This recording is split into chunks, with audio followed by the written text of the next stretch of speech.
So guys अब इसी को आगे कंटिन्यू करते हैं। अब पार्ट टू में अब हम इसके सिंटैक्स को समझने की कोशिश करते हैं। जो ये सिंटैक्स आपके पास था, ये एक प्रोग्राम है। इसका सिंटैक्स मैंने आपको इस तरीके से बताया था कि जब सी प्रोग्रामिंग हम करते हैं तो प्री प्रोसेसर डायरेक्टिव्स होती है, ग्लोबल डिक्लेरेशन होते हैं, मेन फंक्शन और अदर फंक्शंस जो भी रिक्वायर्ड है। हम डायरेक्ट इसके प्रोग्राम पे आते हैं। जैसे ये एक सिंपल हेलो वर्ल्ड को प्रिंट करने का प्रोग्राम है। इस प्रोग्राम में हम ये समझते हैं कि आखिर में इस प्रोग्राम के जो पैरामीटर्स हैं उनका मीनिंग है क्या। सबसे पहले आप एक लाइन देख रहे होंगे। इस लाइन में यहाँ पे लिखा हुआ हैश इंक्लूड stdio.h, और इस stdio.h को एंगल ब्रैकेट के अंदर लिखा गया है। हैश का मतलब है यहाँ पर pre processor directive. Pre processor directive मतलब एक ऐसी डायरेक्टरी जो सबसे पहले प्रोसेस होगी कंपाइलर के द्वारा। अच्छा, आपको ये तो पता है कि जब हम प्रोग्राम बनाते हैं तो प्रोग्राम बनाने के बाद हम अपने प्रोग्राम को कंपाइल करते हैं। कंपाइल करते समय कंपाइलर को, जब कंपाइलर सबसे पहले इस हैश को डिटेक्ट करता है, जैसे उसे हैश पता लगेगा तो कंपाइलर को ये पता लगता है कि अब यहाँ पे जो इसके आगे स्टेटमेंट लिखा गया है वहाँ पे एक प्री प्रोसेसर डायरेक्टिव है। मतलब एक ऐसी डायरेक्टिव या एक ऐसी डायरेक्टरी जो सबसे पहले प्रोसेस होने वाली है। और हैश इंक्लूड मतलब यहाँ पे मेंशन किया गया है। हैश का तो आपको पता लग गया कि जिसके आगे हम हैश लगाएंगे वो एक प्री प्रोसेसर डायरेक्टिव होगी जो सबसे पहले प्रोसेस होगी। बट अब क्वेश्चन ये अराइज होता है कि इसको हम सबसे पहले प्रोसेस क्यों करा रहे हैं, तो इसका भी आंसर इस वीडियो में आपको मिलेगा।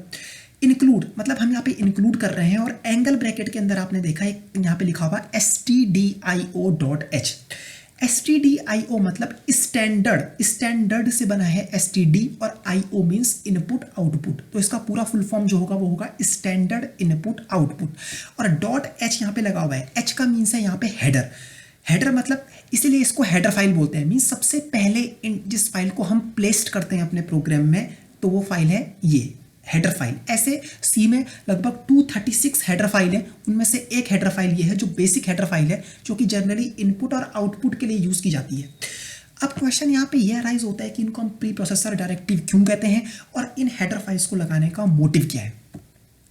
गाइस देखो, इन हेडर फाइल्स को लगाने का मोटिव ये होता है कि इस मेन फंक्शन में, मैंने आपको एक बात ये भी बताई थी कि इस मेन फंक्शन के अंदर जो है ये आप अपनी कोडिंग परफॉर्म करते हो। जो भी आपको अपनी कोडिंग करनी है वो आप इस मेन फंक्शन के अंदर करते हो। कई बार कॉम्पिटिटिव एग्जाम में एक क्वेश्चन भी आता है कि मेन एक कैसा फंक्शन है, सिस्टम फंक्शन है, इनबिल्ट फंक्शन है या यूजर डिफाइंड फंक्शन है।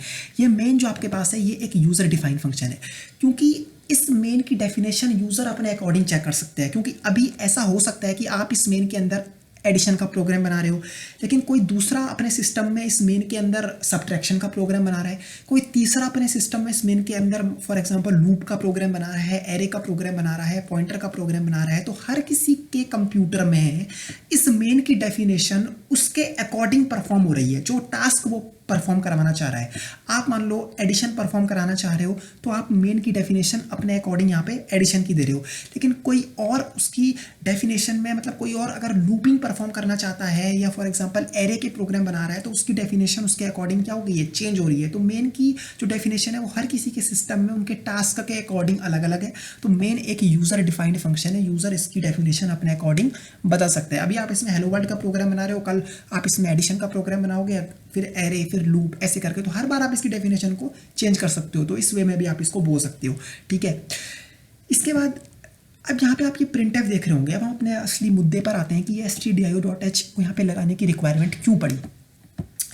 अब आप यहाँ पे देख रहे होंगे ये एक प्रिंटफ स्टेटमेंट यहाँ पे लगा है। प्रिंटफ स्टेटमेंट ये हमें केवल हेलो वर्ल्ड को प्रिंट कराने से मतलब है। हम कभी इसका हेडेक नहीं लेते कि ये हेलो वर्ल्ड स्क्रीन पर प्रिंट होकर के कैसे आ रहा है ना। तो अब जो ये प्रिंटफ है इसकी भी कोडिंग हुई है, पर ये कोडिंग करी है डेवलपर ने। तो जो ये प्रिंटफ है कि प्रिंटफ कैसे इस हेलो वर्ल्ड को स्क्रीन पे प्रिंट करा के लेके आ रहा है, स्क्रीन पर ये हेलो वर्ल्ड कैसे स्क्रीन पर आ रहा है, यहाँ पे स्क्रीन पे ये हेलो वर्ल्ड।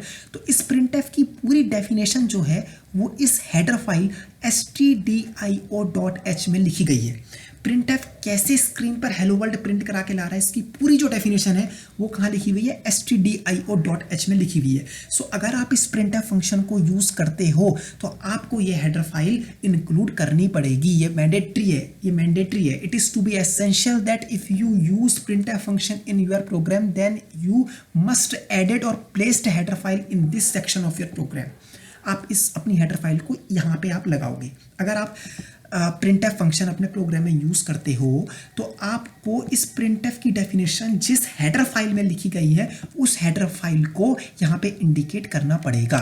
और कंपाइलर किसी भी प्रोग्राम को मेन से पढ़ना शुरू करता है, हेडर फाइल से पढ़ना शुरू नहीं करता है, मेन से पढ़ना शुरू करता है। और जैसे उसे printf मिलेगा तो इस printf ने अपना टास्क कैसे परफॉर्म करना है, तो ये इस printf की डेफिनेशन जिस फाइल में लिखी होगी ये उस फाइल को डिस्कवर करेगा और उसे ये फाइल यहाँ ऊपर पे मिलेगी। क्योंकि हम जिस भी फंक्शन की डेफिनेशन को अपने अगर प्रोग्राम में इंक्लूड करना चाहते हैं, हम ये चाहते हैं कि जब कंपाइलर इस फंक्शन की डेफिनेशन को खोजे तो उसे वो फाइल जहाँ पे मिले उसको हम प्री प्रोसेसर डायरेक्टिव कहते हैं, इसलिए हम उसको प्री प्रोसेसर डायरेक्टिव बनाते हैं। उसके आगे हैश लगा के इंक्लूड मेंशन करके तब उस हेडर फाइल को लिखते हैं, ताकि अगर कंपाइलर इस printf की डेफिनेशन को सर्च करे कि इस printf ने अपना टास्क कैसे परफॉर्म करना है तो उसे इस printf से रिलेटेड डिजायर्ड हेडर फाइल जिसमें कि इसकी डेफिनेशन है वो उसे यहाँ ऊपर प्री प्रोसेसर डायरेक्टिव में मिल जाए। और ये रिटर्न 0 आपको पता है, अगर हमारा प्रोग्राम सक्सेसफुली रन होगा तो कंपाइलर ऑपरेटिंग सिस्टम को एक 0 वैल्यू रिटर्न करता है, और अगर